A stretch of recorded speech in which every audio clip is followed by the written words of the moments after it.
tagumpay o kabiguan, ng ligaya o lungkot. Kaya marapat lamang na tanggapin si Jesus bilang tagapagligtas at Panginoon. At matapos yun ay panariwain ang katapatan at paglapit sa Kanya bawat araw o day by day. Ang day by day ay naglalayong umalalay sa pang-araw-araw na pamumuhay. Narito po si Kuya Ed Lapis sa mensaheng pinamagatang Elisha to Elijah, passing it on.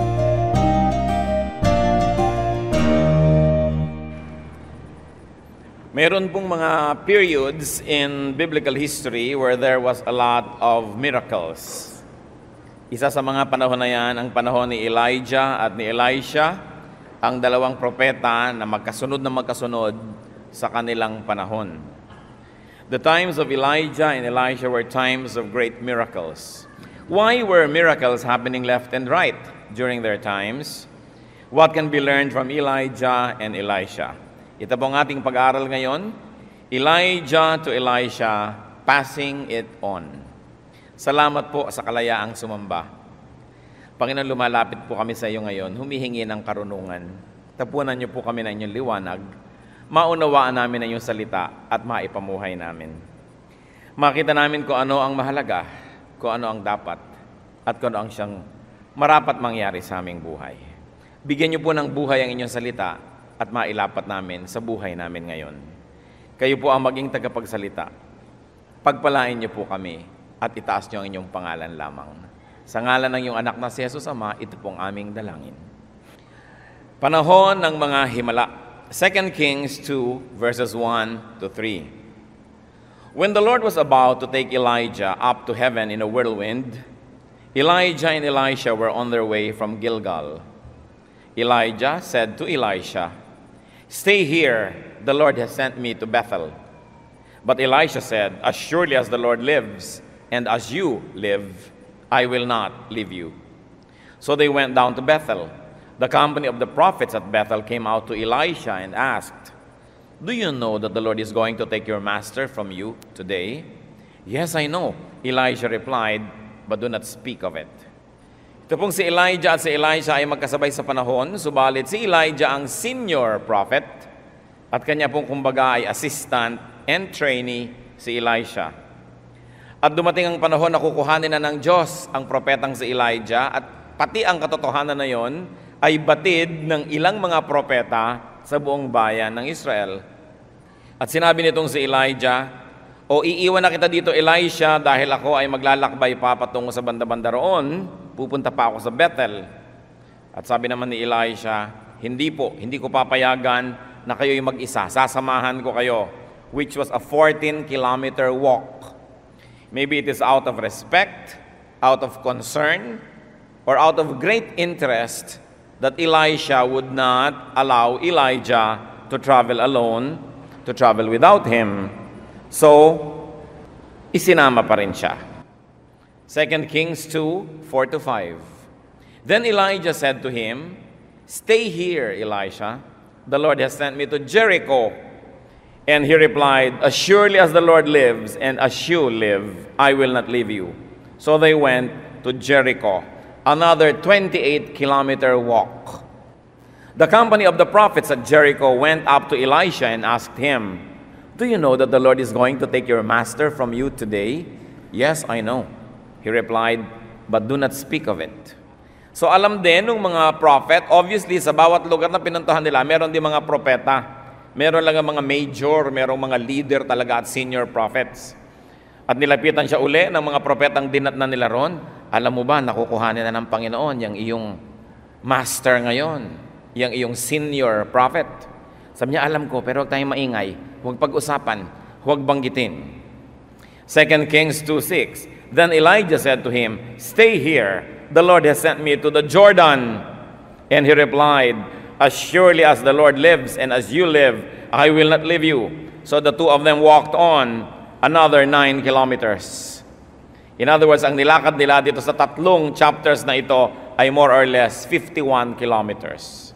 Kung medyo mahina-hina ang loob ng isang follower, ng isang assistant, ay hindi na siya sasama pa. Pero gano'n na lamang ang kagustuhan nitong si Elisha na huwag hiwalayan si Elijah, kaya 51 kilometers kabuntot siya. At hindi lang yon, siyempre marami na silang naging paglalakad noon paman, marami silang ginawa. Ito lang yung huling 3 lakad bago kinuha ng Diyos ang propetang si Elijah. 2 Kings 2, 7-8. 50 men of the company of the prophets went and stood at a distance, facing the place where Elijah and Elisha had stopped at the Jordan. Elijah took his cloak, rolled it up, and struck the water with it. The water divided to the right and to the left, and the 2 of them crossed over on dry ground. Finally, nung makarating na po sila sa Jordan, kailangan nilang tumawid ng ilog. Alam niyo po, ang mga tupa ayaw nilang tumatawid ng tubig, lalo't may agos. Hindi natin alam kung bakit pati si Elijah kinailangan niyang gumawa ng isang himala. Hinubad niya ang kanyang balabal, binulumbon, at parang naging stick, at pagkatapos isinawsaw sa tubig ang dulo nito, at tumigil ang pagdaloy ng tubig. Yung dumadaloy downstream, bumalik upstream, at yun namang natin ito downstream, ay tumuloy, kaya nahati ang ilog, at sila'y tumawid sa tuyo na riverbed. Remember, hindi lang sila tumawid at nawala yung tubig, pati yung basang lupa at putik sa ilalim ng ilog ay natuyo rin. They crossed on dry ground. It was witnessed by Elisha and 50 other prophets. Ano po isang lesson natin na maaaring mapulot dyan? Those who stick with prophets, those who stick with God-anointed servants, witness miracles. Pag hindi tayo nagsawa, hindi tayo nagpagod, pagka hindi tayo umatras sa pagsunod sa mga taong ginagamit talaga at pinagpapala ng Panginoon, sooner or later, you're going to witness a miracle. Maaari hindi totoong ilog na napuputol at nahahati, subalit mga ilog ng buhay na mahirap sanang tawirin, subalit natatawid natin dahil tayo'y sumusunod at sumasama sa mga taong kinakasihan ng Diyos. 2 Kings 2, 9-10. When they had crossed, Elijah said to Elisha, "Tell me, what can I do for you before I'm taken from you?" Sabi sa lahat-lahat yata ng mga assistant ko tinuturuan, sa lahat ng aking mga pupilo, ikaw ang pinakamasigasig talaga. Iniiwan na kita, sumasama ka pa, naka 51 kilometro na ako ng nilakad, andyan ka pa rin. Ano ba ang gusto mo? Ano ba ang pwede kong ibigay sa iyo bago ako kunin ng Diyos? Let me inherit a double portion of your spirit. Elijah replied, "You have asked a difficult thing," Elijah said. "Yet if you see me when I am taken from you, it will be yours. Otherwise, not." Ito pong si Elijah, isa na sa mga pinakadakilang propeta na naglakad sa balat ng lupa. Ang mga himala na ginawa ng Diyos sa pamamagitan niya ay hindi na kayang sukatin. Kung sakaling pag-uusapan, siya na ay isang sukdulan ng maaaring marating ng isang lingkod ng Diyos. Subalit, nung tinanong ni Elijah, si Elisha na kanyang assistant, ano ba ang maaari kong ibigay sa iyo? Elisha asked, "Doble po ninyo." Ang gusto ko po, kung meron kayong espiritong makapangyarihan, doble. Kung may ipinagawa sa inyong mga kababalagan ng Diyos, doble. I want a double portion of your anointing. Sabi ng Elijah, may kahirapan ang gusto mo. Pero pag nakita mo ko na umakyat sa langit, nakita mo talagang umakyat ako, kinuha ko ng Diyos, pinagbigyan ka ng Diyos, ibinigay sa iyo ang hinihiling mo. Pero kung bigla na lang akong nawala at hindi mo na ako nakita pa, disapprove, sabi niya. So Elisha got asked what he wanted. Yan ang napapala ng mga hindi sumusuko agad. Yan ang napapala nung nagpapagal at naghihirap kasama ng lingkod ng Diyos. Natatanong, ano bang gusto mo? Alam niyo naman, mahirap yung lagi ka nalang hingi ng hingi, hindi ka naman tinatanong. So natanong tuloy at hiningi niya doble ng pagpapala, ng espiritu, doble ng kapangyarihang ipinagkaloob kay Elijah. Bagamat sabi ni Elijah, parang mahirap. Pero hindi ako ang Diyos. Lampas na sa akin yan. Tingnan natin kung ipagkakaloob sa iyo. 2 Kings 2, 11-12. As they were walking along and talking together, suddenly a chariot of fire and the horses of fire appeared and separated the two of them. And Elijah went up to heaven in a whirlwind. Elisha saw this and cried out, my father, the chariots and horsemen of Israel. And Elisha saw him no more. Then he took hold of his own clothes and tore them apart. So bigla na lamang na merong lumitaw na imistulang mga kabayuhan at mga chariots na nag-aapoy at kanilang inagaw at kinuha si Elijah mula sa piling ni Elisha dahil nagkukwentuhan yung dalawa at naglalakad nung nangyari ito. At kitang-kita ni Elisha na umakyat si Elijah sa kalangitan, dala-dala ng mga mistulang nag-aapoy na mga karwahe. Nakita niya. In other words, ibinigay ba o hindi? Ibinigay ang kanyang hinihingi. 2 Kings 2:13-14. Then he picked up the cloak that had fallen from Elijah and went back and stood on the bank of the Jordan. Then he took the cloak that had been fallen from him and struck the water with it. Where now is the Lord, the God of Elijah? He asked. When he struck the water, it divided to the right and to the left, and he crossed over. May the Lord bless us with the reading of this wonderful, fantastic, and beautiful story. So hindi lamang nakita ni Elisha, itong si Elijah na umakyat patungo sa kalangitan, nalaglag pa sa kanya ang balabal ni Elijah. Siyempre, pag nagmirakulo ang Diyos, kumpleto, alangan namang nakalimutan yung balabal, nalaglag lang sa lakas ng hangin. Siyempre, iniwan sa kanya. Elisha picked up the cloak, but really, the real story here, brothers and sisters, is Elisha was there to pick up the cloak. Be sure you are there when miracles happen. Hindi yung kwento na lang nakarating sa atin. Dahil tayo'y absent. Lagi na lang absent, lagi na lang wala. Pag nagkahimala, puwera ka. So the miracle repeated. Ang ginawa nitong si Elisha, binalumbon din niya yung balabal, at nung tatawid na uli siya sa ilog, pabalik sa kanyang pinanggalingan, dahil tumawid sila patungo roon, ngayon pabalik na siya, sinausaw niya yung dulo sa tubig, at lo and behold, the miracle repeated. The water parted, and he crossed on dry ground. Ibig sabihin lang, ipinagkaloob talaga sa kanya, at ngayon may patunay pa na ipinagpaloob yung kapangyarihang na kay Elijah. 2 Kings 2:15. The company of the prophets from Jericho who were watching said, the spirit of Elijah is resting on Elisha. And they went to meet him and bowed to the ground before him. So the prophetic mantle was inherited by Elisha. And don't you ever forget it, twice as much. He asked for a double portion of Elijah's anointing. This was witnessed by 50 other prophets. In other words, this is going to be validated throughout the whole country by these 50 prophets who watched it happen. And then they paid him honor. They bowed to him. Elijah's office was passed on to Elisha. 2 Kings 2:16-18. Look, they said, we your servants have 50 able men. Let them go and look for your master. Perhaps the Spirit of the Lord has picked him up and set him down on some mountain or in some valley. No, Elisha replied, do not send them. So matapos na sila yumuko at magbigay galang sa bagong major prophet, sabi nila, meron po kami ditong 50 able-bodied men. Hayaan ninyong ipahanap namin si Elijah. Baka dinampot dito ng Diyos at ibinabakol saan. Hahanapin po namin. Sabi, huwag nyo nang hanapin. But they persisted until he was too ashamed to refuse. So he said to them, send them.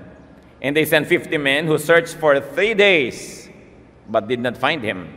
When they returned to Elisha, who was staying in Jericho, he said to them, didn't I tell you not to go?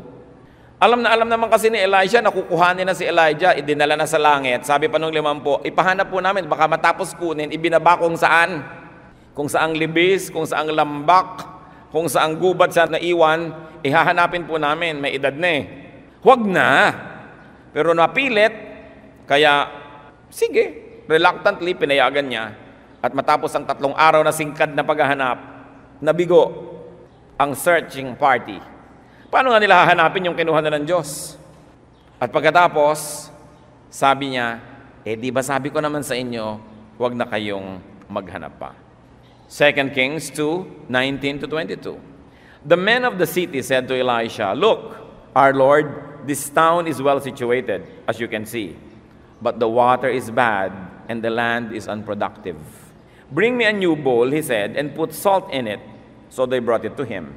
Then he went out to the spring and threw the salt into it, saying, "This is what the Lord says, I have healed this water. Never again will it cause death or make the land unproductive." And the water has remained wholesome to this day, according to the word of Elisha. According to the word that Elisha had spoken. So matapos na nilang isuko ang paghahanap, natanggap na nila na itong si Elisha na talaga ang nandun na prophet. Sabi nila, "Dear prophet, maganda sana ang lupain na ito. Kaya lang po ang tubig ay masama. Maaring nakakalason, maaring mapakla, maaaring sobrang alat, basta't hindi mainom, nakamamatay pa kuminsan, at hindi tayo makapagtanim ng mga halaman. The land is ruined because the water is bad." At sabi ni Elisha, "Bigyan ako ng isang bagong mangkok dito, lagyan ng asin." At nung ibinigay sa kanya, hinagis niya ang asin doon sa bukal, sa spring. At sabi niya, "Magaling na ang karamdaman ng tubig na ito. Hindi na ito makamamatay pa kahit kailan, at ito'y makabubuti na sa lupain." At ganun nga ang nangyari. The water was healed, the land was blessed. What are the other lessons we can learn from this story? Marami. One of that, Elijah's must train Elishas. Si Elijah ay dapat mag-train ng Elisha sapagkat hindi siya Diyos, hindi siya forever, mawawala rin siya, pero ang gawain ng Diyos dapat tuloy-tuloy. There must be succession. Kaya sa Titus 2:3-4, teach the older women to be reverent in the way they live, then they can train the younger women. In that case, older women can become an Elijah, and the younger women can become their Elishas. Kailangan tinuturuan. Napakahalaga po nito sa buhay natin, mga kapatid. Mga tatay, tuturuan ang mga anak na lalaki, at sa mga ibang bagay pa rin, pati anak na babae. Mga nanay, tuturuan ang mga anak na babae, pati rin ang mga anak na lalaki sa mga ibang bagay. Mga asawang lalaki, turuan ang inyong mga asawang babae tungkol sa inyong mga hanap buhay, sa inyong mga negosyo, dahil hindi tayo laging nakatitiyak na tayo mabubuhay pa bukas. Napakalungkot, nung namatay na nga yung tatay, hindi pa alam ng nanay yung negosyo ng pamilya, hindi rin alam ng mga anak, at ang alam lang ng mga anak ay gumasta. Walang training. Nakakalungkot yung anak mo, nag-asawa, tapos kutakot-takot ang pintas na inaabot sa biyanan dahil hindi mo man lang naturuan. Kinakailangan nagtuturo tayo. It is one of the most enduring teachings of the Bible that wisdom of the ages must be passed on to a next generation. Kaya kailangan ng mga magulang ay masipag magturo, masipag na magbigay ng example, masipag na magkwento tungkol sa mga karunungan na natutunan niya at napulot niya mula pa sa kanyang mga ninuno rin. Dapat lagi tayong nagtuturo. Kahit lalo na sa ministry. Mga pastor dapat nagte-train ng mga associates, mga assistants, mga teachers training other teachers, musicians training other musicians. It is the way. Parang yung nilikha ng Diyos sa mga halaman, mamumunga, magkakabuto, ang buto ngayon ay mahuhulog sa lupa. Lalaki uli, mamumunga na naman, tuloy ang buhay. Kayo po ba, tinetrain nyo ang inyong mga Elishas? May negosyo kayo, itinuturo nyo ba sa inyong mga anak, sa inyong mga asawa, kung paano papaandarin yan? Meron tayong mga alam na hindi man lang alam ng ating mga kasambahay. Kumisan pag wala na yung nanay, hindi na malaman ng buong pamilya kung nasa na abrelata. Hindi na alam kung saan hahanapin ng asin o nasaan ang punda ng unan. Nagkagulo na ang buong bahay dahil isa lang ang may alam. Dapat nagte-train. And Elishas must take their correct places. Because one of the descriptions of Elisha was that he poured water on Elijah's hands. Later on, when they were going to look for people na pwede pagkatiwalaan, sabi nung isa, pwede tayong pumunta kay Elisha. Ay bakit? Anong credential niya? Abaya ng tagahugas ng kamay ni Elijah. Hindi kapintasan na tagahugas ka ng kamay ng isang dakilang tao. Karangalan mo na naglilingkod ka sa isang dakilang tao sapagkat nahahawahan ka ng mga blessing, nahahawahan ka ng kanyang karunungan, at pati mga ibinibigay sa kanya ng mga tao ay nakakaroon ka rin isang malaking pribilehyo to serve great men and women. Kaya ang naging credential nitong si Elisha was that he poured water on Elijah's hands. And it was said very, very positively. So Elijahs must take their correct places. Dapat tayo willing na matuto. Ang mga anak, pagka magtatrabaho na ang magulang, ayaw nang sumama. Halika na, magtatanim na tayo sa bukid. O ihahanda na natin itong i-export natin, magbalot-balot na kayo dyan. O magbubukas na tayo ng tindahan. Ayaw nang sumama ng mga anak. Gusto na lang nasa bahay para mag-computer. Gusto na lang nasa mall para gumasta. Gusto na lang nasa isang sulok para mag-text. How can you inherit a double portion of your parents' anointing? How can you inherit the great things they know when you are not willing to walk with them 51 kilometers? Kailangan willing ka. Willing kang mahirapan. One of the marks of a mature person is that the mature person can suspend pleasure. Ang taong mature, pwede niyang hintayin, ipagpabukas, ipagpaliban ang kanyang kasiyahan.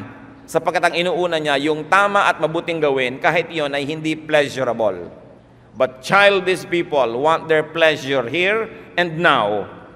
But mature people can say, sige, saka na yung ginhawa, saka na yung sarap. Hirap muna ngayon, magtatanim muna ako bago ako umani.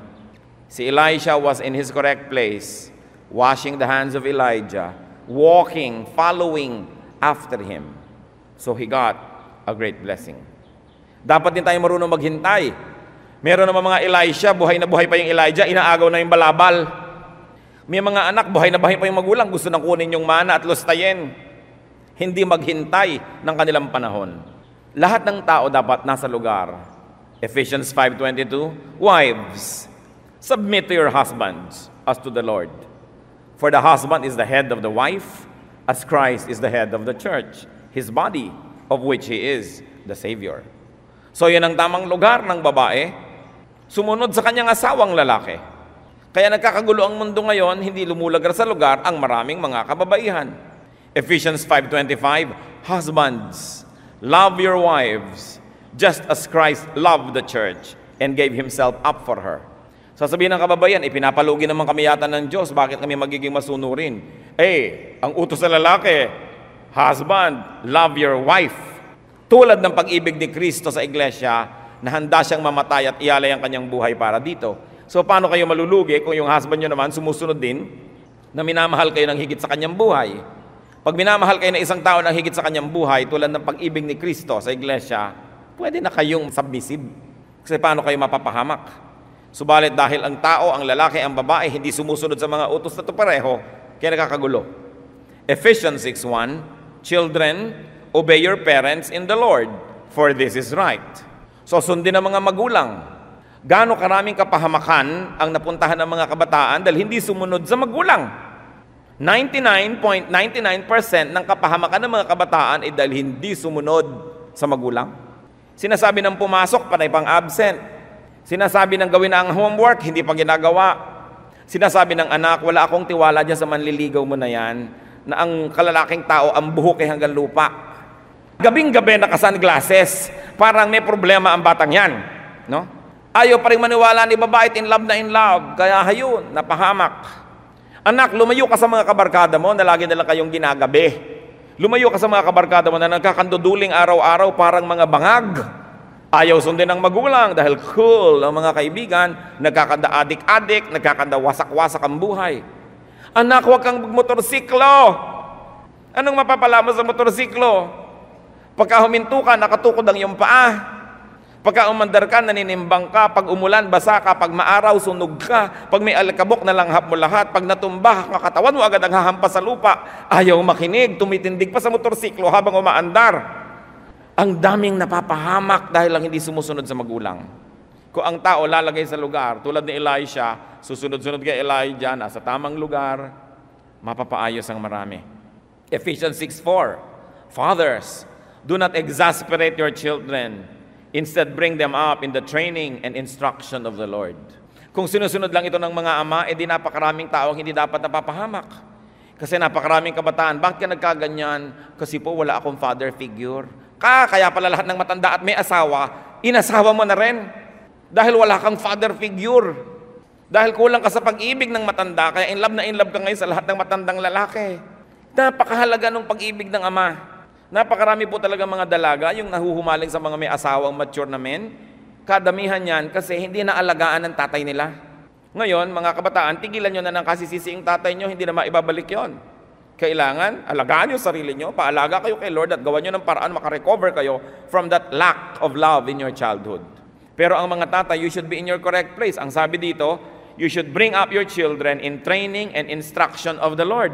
In other words, hindi nanay ang binigyan ng duty na turuan ng spiritual things ang mga anak, bagamat magandang gawin nyo ng mga nanay. Pero ang primary agent dapat ang tatay. Pero anong ginagawa ng mga tatay?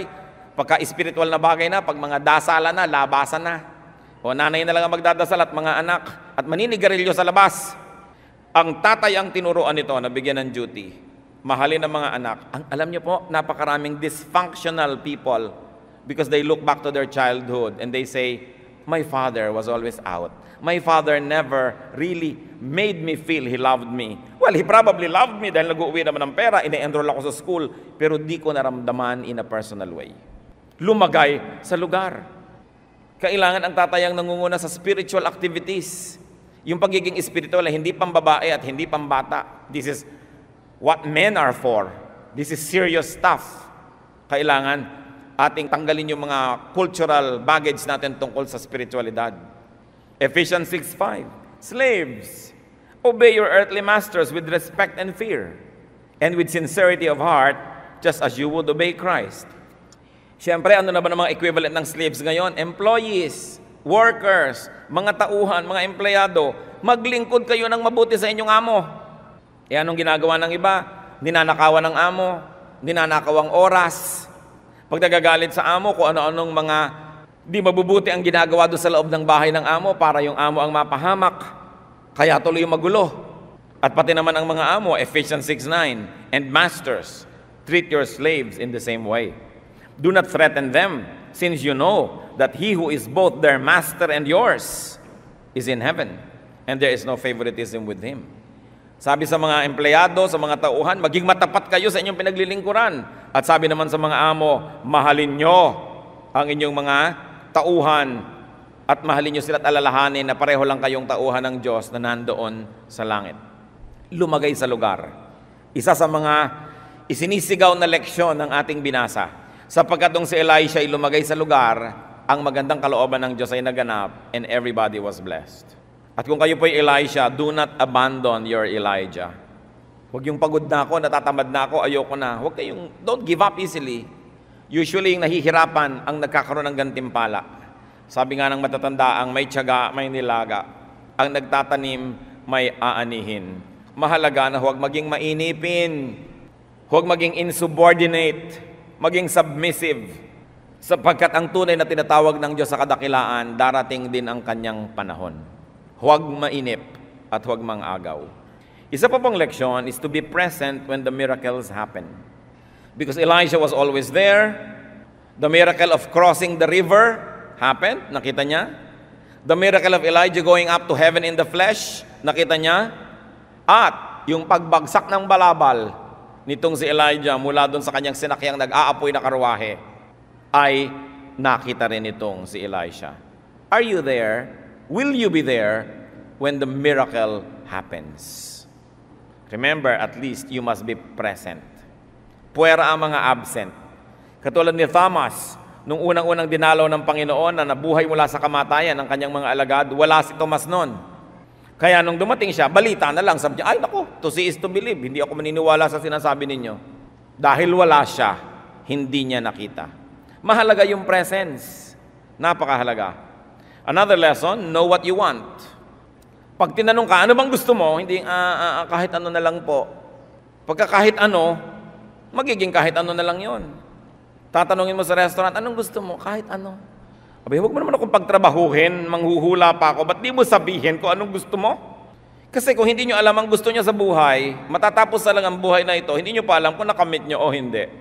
So one of the main rules of successful and fruitful life, know what you want. Para hindi ka pagulong-gulong, paikot-ikot, paekes-ekes, at tapos na pala yung buhay mo, gano'n na lang. Pag nilingon mo, wala naman palang narating. Para kang sumakay sa Ferris wheel, maghapon kang nagbiyahe, nung huminto ka, narong ka pa rin. Wala ka naman talagang narating, nahilo ka lang. May narating na ba tayo sa buhay natin ngayon? Yun ang tanong. Baka hilong-hilo na lang tayo kaiikot pero wala naman nararating. Alam nyo, yung hindi alam kung saan gusto magpunta, hindi naman makakarating doon. So, know what you want and earn the privilege to be asked. Earn the privilege to receive blessings. It's not enough that you know what you want. You've got to earn the privilege to be asked. Through service, faithfulness, consistent presence. That's important. In other words, like Elisha, go for greatness. Ang hiningi niya, double portion po of your anointing. Hindi naman siya nahiya. Kasi palagay ko talagang gusto niya, madoble pa ang ma-perform, magawa, maipaglingkod niya kaysa sa nagawa ni Elijah. Ganon siya kapaniwala sa ministry ng Diyos na ang hiningi niya, doble pa na kakayahan para mas lalo pa siyang maraming magawa. Hindi naman para siya masikat, hindi para siya ay mas tingnan ng tao, kundi para mas marami pa siyang magawa. Ask for double anointing. May nauna na naman hindi naman napagalitan Ang sabi lang sa kanya, well, medyo mahirap yan, tingnan natin. Pero nangyari rin. Sometimes in life, all you have to do is ask. Kung kayo po tinatawag ng Diyos sa ministry, hindi man lang kayo iniimbita ng church leadership na mag-minister, present yourself and ask. Pwede po ba akong maging teacher? Pwede po ba akong maging singer? Meron po akong kagustuhang umawit sa Panginoon. Pwede po ba akong umawit? Pwede po ba ako na sumayaw? Pwede ba ako? Kasi kung iintayin niya lang lagi kayong maalok, paano kung hindi pa kayo naalok-alok? Ask. Pero kung anong isagot siyempre sa inyo, willing naman kayong tanggapin yon. Hindi naman kung nagsabi kayo, automatic na you'll get it. But it's important to really say what you want. 1 Corinthians 2:9, no eye has seen, no ear has heard, no mind has conceived what God has prepared for those who love Him. Wala pa daw matang nakakita, tengang nakarinig, at isip na nakasukat kung ano ang inihanda ng Diyos para sa mga umiibig sa Kanya. So napakarami nun. Dare to ask for great things because you can never outsize God with what you want. It will always be less than who God is. Just make sure that you have good intentions. Dare to dream big. Dare to be big because we have a big God. Titiyakin lang natin na para sa mabuti ang ating mga hinihingi. Another lesson, of course, pagka binigyan ka na ng mantle, binigyan ka na ng cloak, binigyan ka na ng double portion of God's anointing, be a blessing. Heal waters wherever you minister. Sapagkat itong si Elisha ay nakatanggap na ng kapangyarihan mula sa Diyos, hindi naman para sa kanyang personal na mga kagustuhan niya ginagamit yon, ginagamit niya sa paglilingkod sa tao, sa mga anak ng Diyos. So, gumawa siya ng isang bagay na nag-alis ng lason doon sa bukal at naging pagpapala ang tubig na yon. Kung tayo po, ine-empower ng Panginoon, binibigyan niya ng ministry, binibigyan niya ng kakayahan, dapat kahit saan tayo magpunta, nagiging pagpapala tayo. God blesses us not only for us to be recipients of blessings, but so that we can become dispensers and channels of blessing. Isaiah 52:7, how beautiful on the mountains are the feet of those who bring good news. So wherever you go, child of God, make sure that you have beautiful feet. And beautiful feet are not determined by the color, the size, the shape of the feet. It is determined by the purpose of your walk. Saan ka pupunta, anong ginagawa mo, anong hangarin mong magawa, yun ang nagpapaganda sa ating paa. God's work must have continuity. We must be willing to be links in the chain of ministry. Dapat lagi kang nasa chain of command. Meaning, there's always somebody on top of you and there's always somebody beneath you. You learn from and you obey people who are above you, and you teach to and you take care of people who are beneath you. You must take your place. Take your correct place and be a blessing. Kung tayo po mga leader ka ng bayan, leader ka ng church, leader ka ng pamilya, leader ka ng kumpanya, leader ka ng department or division, pag tayo ay walang kwentang leader, ang lugi ay ang ating mga pinangungunahan. Pagka ikaw ay department head, pagkatapos hindi ka mabango doon sa taas, naiinis pa sa'yo yung ibang mas matataas sa'yo, ano man ang hingin mong pribilehiyo para sa iyong mga nasasakupan, di mo makukuha. Dahil yung inis sa'yo ng mga nakakataas, ang malulugi yung mga sumusunod sa'yo dahil lilipat sa kanila yon. Kaya ang mga pinuno po may tungkulin na maging maayos, mabuti, kaibig-ibig, para ang mga blessing ay maiabot sa atin at ang meron tayong maiuwi sa ating mga pinangungunahan. Nakita niyo po kung minsan ang isang tatay o nanay, leader ng pamilya, nakakainis ang ugali. Hindi na nga napopromote sa kanyang trabaho, siya pa ang matatanggal. Pero yung mga nakakatuwa ng mga magulang, napopromote, nabibigyan ng mga regalo, o ito isang kaing na mangga, uwi-uwi sa kanyang pamilya dahil may natuwa sa kanya. Pero kung minsan naman, dumarating ang iyong tatay, dapaan kayong lahat dahil ang kasunod niya ay binabaril siya. Ang dala niya sa bahay mo, gulo. Kaya ang mga pinuno po ng pamilya, mahalaga. Ang pinuno ng mga churches, ang mga pinuno ng mga kumpanya. Kasi kung hindi kayo talaga mabuti at di kayo mahusay, ang lugi talaga ay yung inyong mga nasasakupan. Nakita niyo po ang mga bansa. Ang mga bansa naman halos pare-pareho ng resources. Bakit ang resources ng Pilipinas na pagkarami-rami, number 2 supplier of gold in the whole world, always in the top 5 supplier ng mga nickel at mga kung ano pa mga minerals? Alam niyo po ba na ang Korea walang minerals? Ang laman lang sa Korea ang nakukuha amethyst, yung bato na birthstone, no? Pero bakit tayo nalampas-lampasan? Good leadership. Bakit naman ang Japan bundok-bundok? Halos wala ka mataniman, puro matatarik na bundok. Naunahan na tayo ng todo-todo. Bakit naman ang kapitbahay naman natin Malaysia, pareho lang tayo may mga puno ng nyog at mga beaches at may mga gubat-gubat na may oragutan dun sa loob?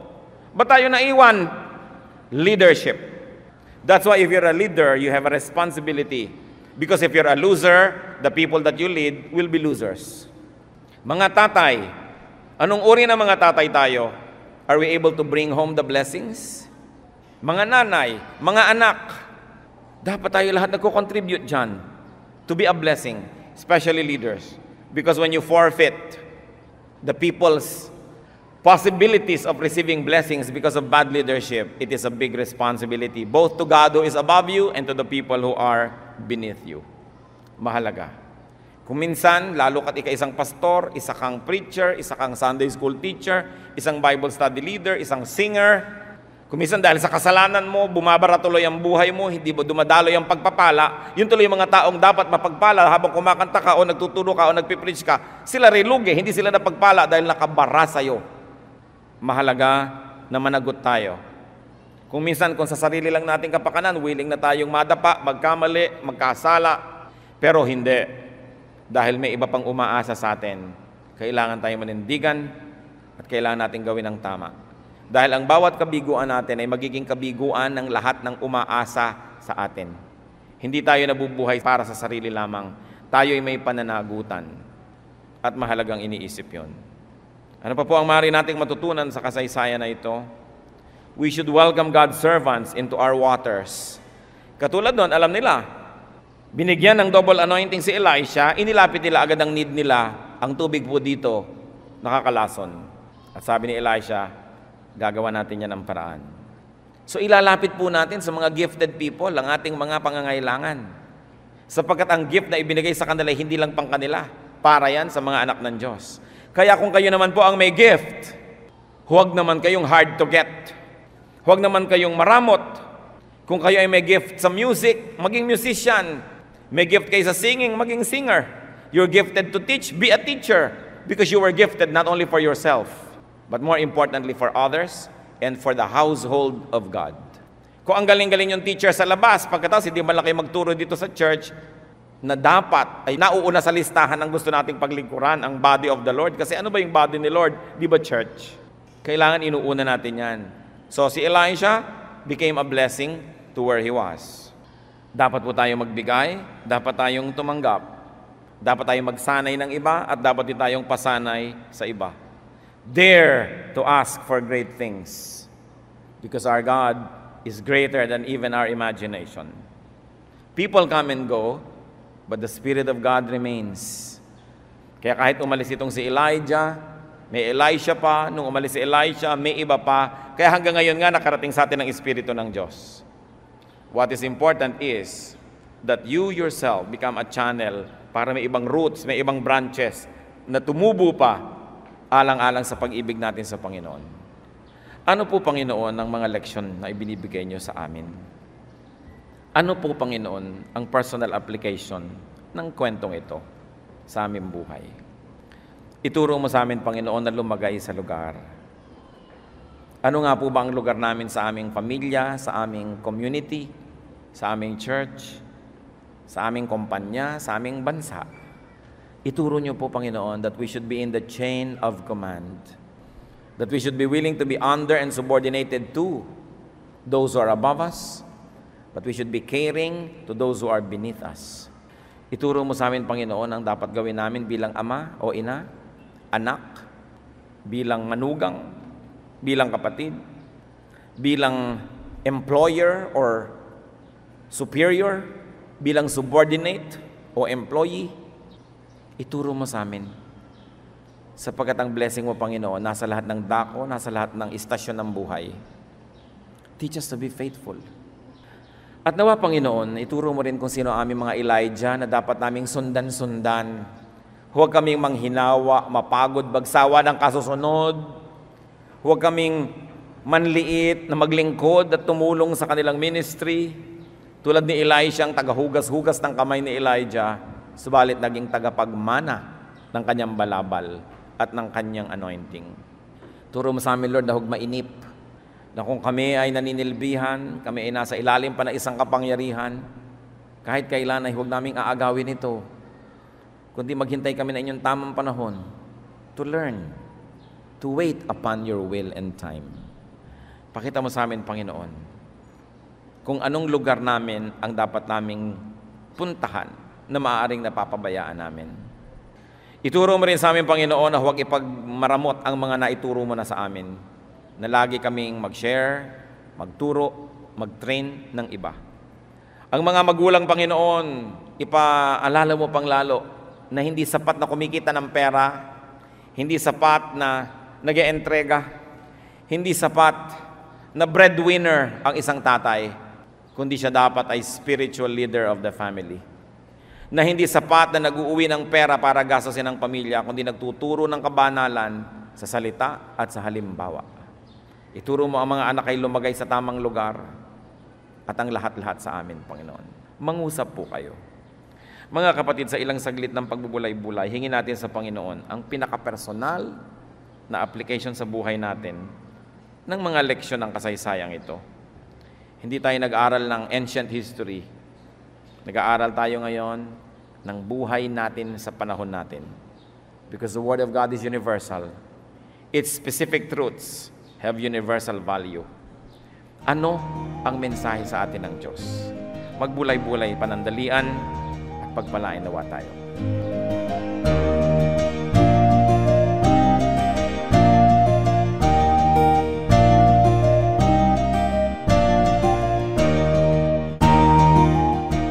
Ang katatapos pong mensahe ni Kuya Ed Lapiz ay pinamagatang Elisha to Elijah, passing it on.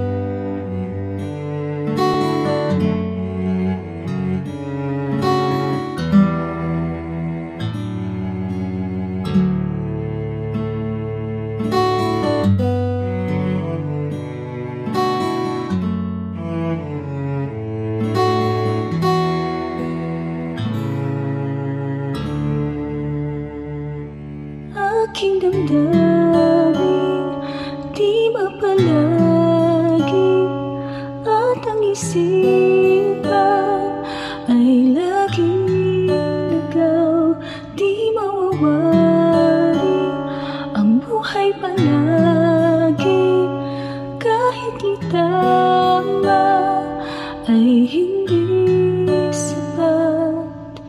Nais kong itama ngunit iabot at di sapat. Jesus, kailangan kita. Jesus, hindi mangangamba. Jesus,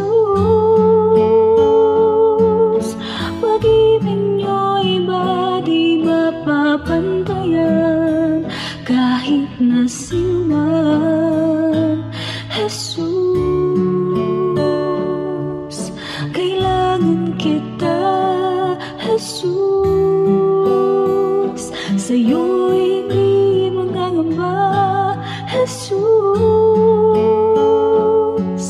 Sa piling niyo ako'y laging may pag-asa.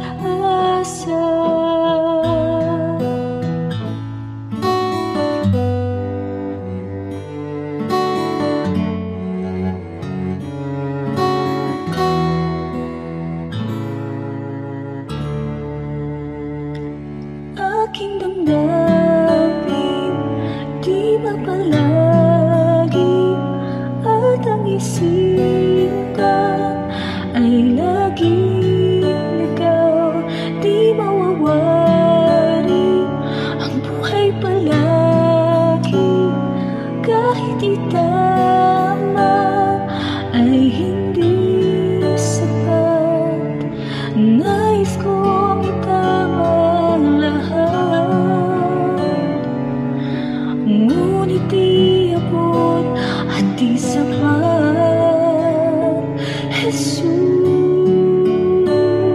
Jesus, kailangan kita, Jesus. Hindi mangangamba, Jesus. Pag-ibig niyo'y iba di mapapantayan kahit na sino man, Jesus. Kailangan kita, Jesus. Sa'yo'y hindi mangangamba, Jesus. Sa piling niyo ako'y laging may pag-asa, Jesus. Kailangan kita, Jesus. Hindi mangangamba, Jesus. Pag-ibig niyo'y iba di mapapantayan kahit na sino man, Jesus. Kailangan kita, Jesus. Sa'yo'y hindi mangangamba, Jesus. Sa piling niyo ako'y laging may pag-asa.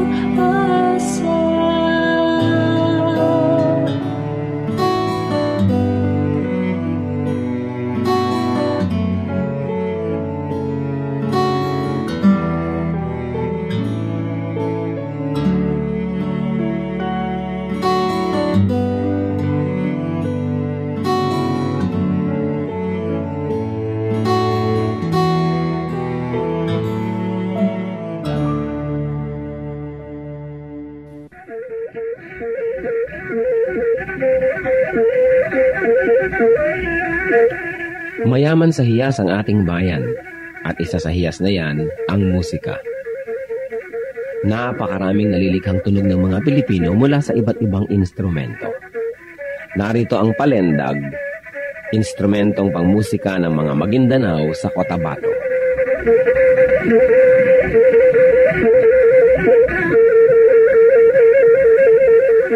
Ang palendag ay yari sa isang manipis na buho na may 2 sentimetro ang bilog at 90 sentimetro ang haba. May 4 na butas ang palendag, isa sa ilalim para sa hinlalaki ng tumutugtog at 3 naman sa ibabaw para sa iba pa niyang mga daliri.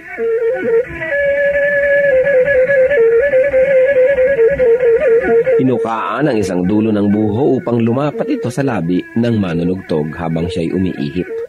Sa kabilang dulo naman ng palendag ay may isa ring malaking uka kung saan nagtatapos ang instrumento.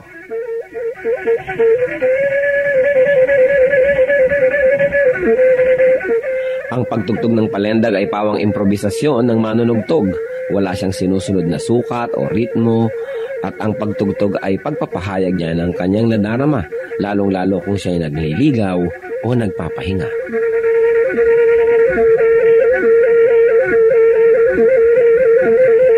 Ang musika ay wika ng kaluluwa. Ang ating musika ay marapat lamang na pag-aralan, kilalanin, at tugtugin sa karangalan ng Panginoong Hesus. Ang palendag ng Maguindanao sa Cotabato.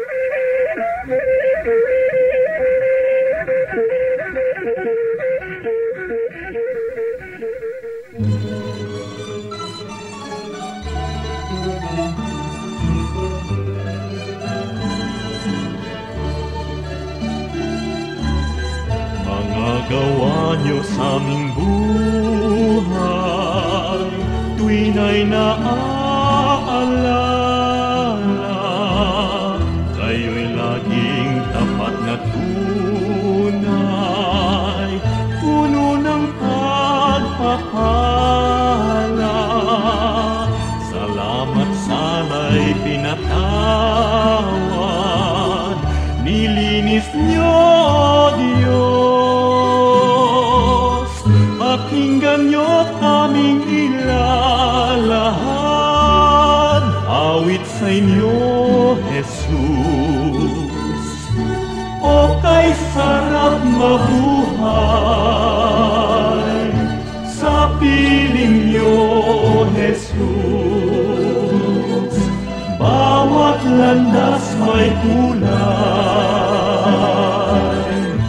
kasiyahay lubos,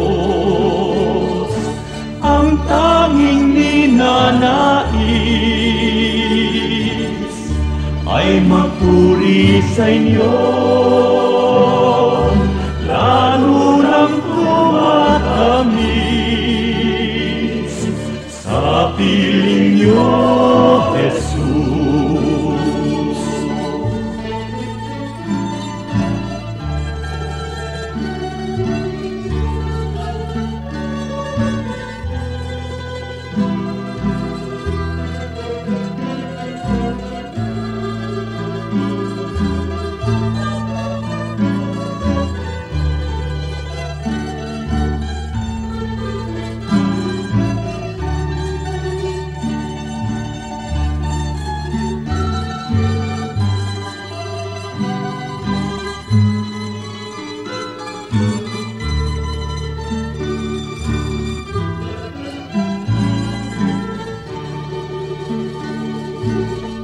Ay sarap mabuhay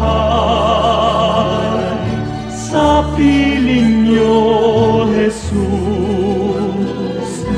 Bawat landas may kulay, kasiyahay lubos, ang tanging ninanais ay magpuri sa inyo, lalo lang tumatamis sa piling niyo, Jesus.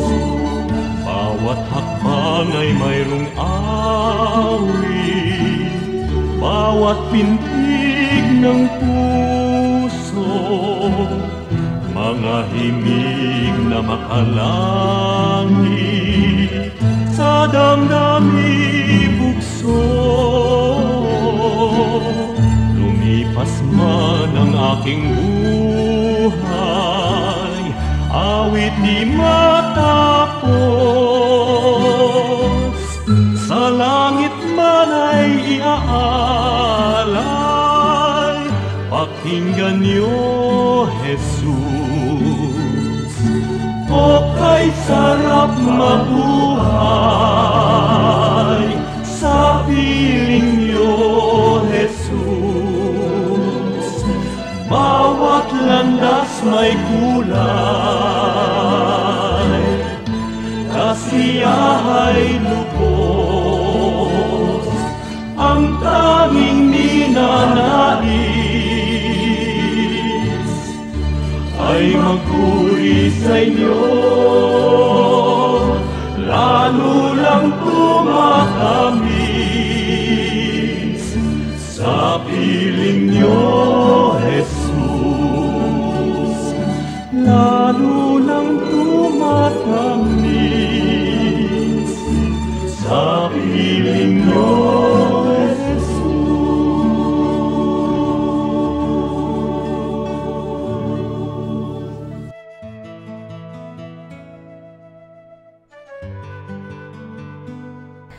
Bakit Bahay Kastila ang tawag sa mga malalaking bahay sa probinsya? Isa ito sa mga maling tawag siguro na nakagawian natin tawagin na Bahay Kastila, yung mga bahay na bato, bahay na tisa, sapagkat halos wala namang nagtira mga Kastila dyan. All throughout the Spanish regime, halos isang Kastila lang na nasa isang bayan at yun yung kura. Yung mga nakatira dyan sa mga plaza ng mga malalaking mga bahay, yan yung mga descendants ng mga datu, ng mga maharlika. O kaya sila yung mga yumaman sa komersyo. Mga Pilipino yan. Kaya hindi dapat tawagin Bahay Kastila, kundi Bahay Filipino. Ito'y nag-evolve lang naman na bahay kubo sapagkat sa korte, sa mga bintana, makikita mo kapis ang ginagamit. Yung paggamit niya ng espasyo sa loob, walang masyadong marami mga dibisyon, maaliwalas, lahat ng aesthetics at function yan ay napaka-Pilipino. Kaya ang dapat tawag dyan, Bahay Filipino.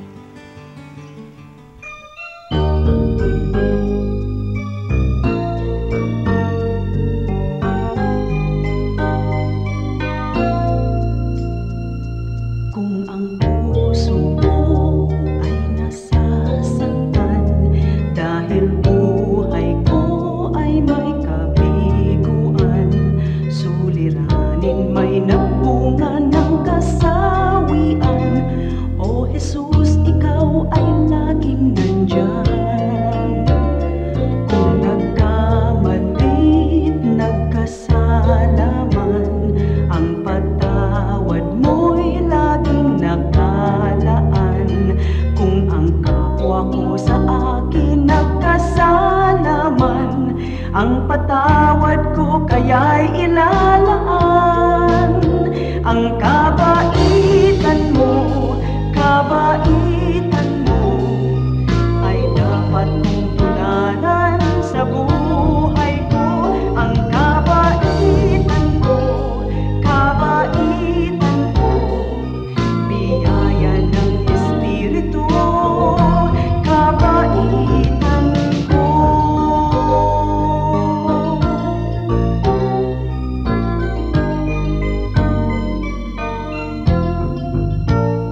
Kung nagkamali't nagkasala man, ang patawad mo'y laging nakalaan.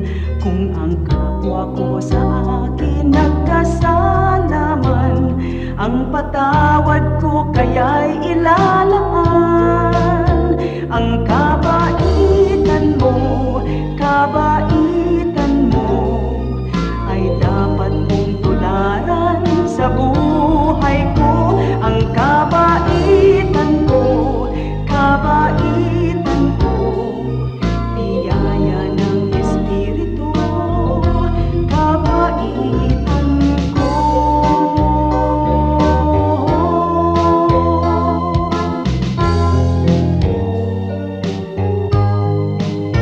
Ang kabaitan mo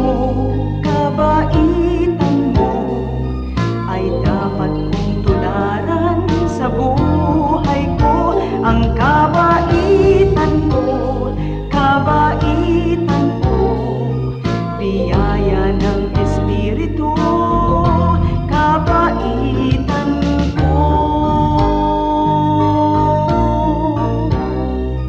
Biyaya ng Espiritu, kabaitan ko.